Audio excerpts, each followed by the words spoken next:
जरा सांगा कसं वाटलं तो नाही, ऐकलं इमोशन. मी शांतपणे. हो. पुन्हा आठवणी जाग्या झाल्या. थोडस हळवक्षण असतं सगळे हे. हे. येस. मराठीमध्ये म्हणतात ना, झपूर जावं असतात सिंहावलोकन मागे वळून पाहणं. तसं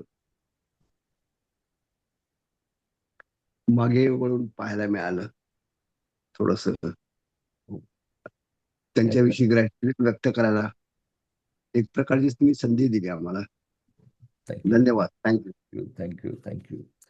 आणि खरंच सगळे ते जिवंत असताना आपण ग्रॅटिट्यूड नाही करत, पण ते गेल्यानंतर आपल्याला लक्षात येतं अरे हे राहिलं, थँक्यू म्हणायचं राहिलं, ग्रॅटिट्यूड म्हणायचं राहिलं.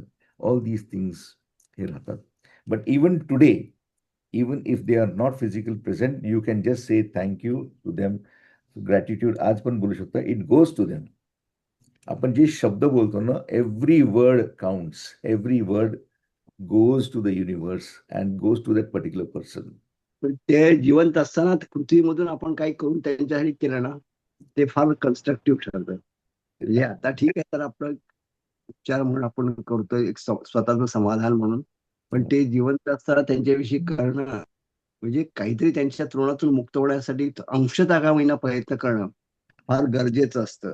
येस. नाही, म्हणून मगाशी त्या मॅडम म्हणाल्या मुलांना पण सांगा, ते खरंच हे गरजेचं आहे, मुलांना कळायला पाहिजे.